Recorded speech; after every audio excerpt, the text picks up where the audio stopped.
भैया आप चाबी दिखाओ, आज गाड़ी ना मैं चलाऊंगा। छोड़ ये चाबी। हाँ भाई, ये गाड़ी तेरे बाप की है क्या जो तू ये गाड़ी चलाएगा?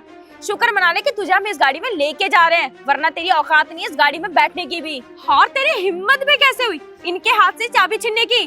काजल, तुम ये कैसे बात कर रही हो मेरे भाई से, वो भी सिर्फ एक गाड़ी के लिए? और क्या हो गया अगर इसने मेरे हाथ से चाबी ले ली तो? क्या आज से पहले इसने गाड़ी चलाई नहीं क्या कभी?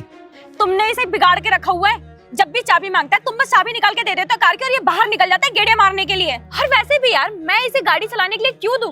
इसके बाप की गाड़ी नहीं है, ये गाड़ी मेरे बाप की है जो मेरे बाप ने मुझे दहेज में दी थी। क्यों दूं इसे चलाने के लिए? जब देखो चला जाता है, निकल जाता है गाड़ी लेकर के। और तू मेरी ना एक बात कान खोल के सुन ले, अगर तुझे ये गाड़ी चलानी है ना तो तुझे अपने भाई से परमिशन लेने की जरूरत नहीं है, तुझे मुझसे परमिशन लेनी पड़ेगी, क्योंकि ये गाड़ी मेरी है। मेरे बाप ने मुझे दहेज में दी है, तुम दोनों को नहीं। काजल, क्या कर रही हो तुम? आज ये कैसे तेरा मेरा वाली बात कर रही हो? और अगर तुम्हारे पापा ने दहेज में गाड़ी दी है तो हम सबके यूज के लिए दी है ना, ये सिर्फ तुम्हारे लिए दी है? और अगर ये गाड़ी सिर्फ तुम्हारी है ना तो तुम्हें इसे अपने माँ बाप के पास रखना चाहिए था, मायके में, मेरे यहाँ लाना नहीं चाहिए था। और जो तुम मुझे दहेज की धोस दिखा रही हो ना, तुम्हारे बाप से कोई दहेज नहीं मांगा था मैंने। और तुम्हें ना कोई हक नहीं बनता कि अपने किसी भी दहेज के सामान का ना हम पे इस तरह से रोब दिखाओ। और अगर तुम्हें किसी चीज से कुछ प्रॉब्लम हुई या कोई दिक्कत दे रही है तुम्हें, तो तुम वो बात मुझसे बोलती ना, इससे क्यों बोल रही है? और काजल, तुम बहुत अच्छे से जानती हो कि ये बिन माँ बाप का बच्चा है, तुम्हें अपनी माँ समान मानता है।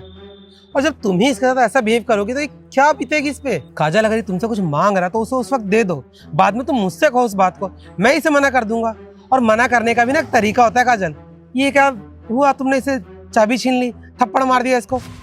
काजल, शर्म आनी चाहिए तुम्हें ऐसी हरकत करते हुए। क्या कहा? शर्म? और वो भी मुझे आनी चाहिए? अरे शर्म तो तुम दोनों भाई को आनी चाहिए जो मेरे दहेज की चीजों पे ना ऐश कर रहे हो। तुम्हारे माँ बाप तो चले गए, पर इस बोझ को हमारे सर पे छोड़ के चले गए। और क्यों ना सुनाऊं मैं तुम्हारे भाई को? इसकी कोचिंग का खर्चा, इसके कॉलेज का खर्चा, और तो और मेरी गाड़ी लेकर के निकल जाता है। 100 रुपए तक का पेट्रोल तक नहीं डलवाता, पूरी टंकी खाली करके ले आता है। और कहते हो कि मैं इसको ना बोलूं? बोलूंगी, मैं बार बार बोलूंगी। जब जब तुम इसके ऊपर खर्चा करोगे मैं तब तक बोलूंगी।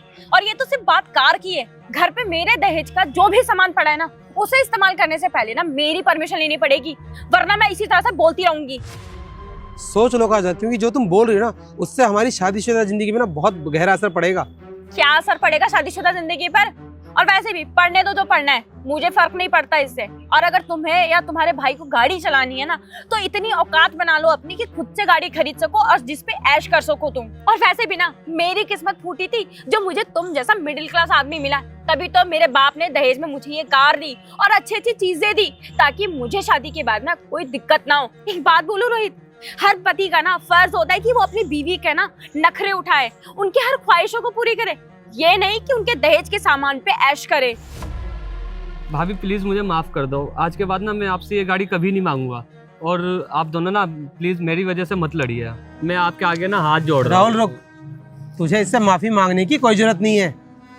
और क्या कहा तूने कि हम तेरे दिए हुए दहेज के सामान को बिना तेरी परमिशन के छू नहीं सकते? तुझे अपने दहेज के सामान का बहुत घमंड है ना, तो इस सारा दहेज का सामान ना अब तू अपने पास ही रख। और हाँ, ये घर भी तुझे तेरे बाप ने दहेज में दिया था ना, तो वो भी तू अपने पास रख। जब मेरी औकात होगी ना मैं घर बना लूंगा, और जब हमारी औकात होगी ना हम गाड़ी बंगला सब बना लेंगे, तभी तुझे बुलाऊंगा। वरना उससे पहले ना अपने बाप के दिए हुए दहेज के सामान के साथ ही रह, उसी में तुझे खुशी मिलेगी। चल राहुल। अगर ऐसी बीवी किसी को मिल जाए तो उसके साथ क्या करना चाहिए कमेंट में जरूर बताएं। वीडियो अच्छी लगी तो आगे भेजें। जय हिंद, जय भारत।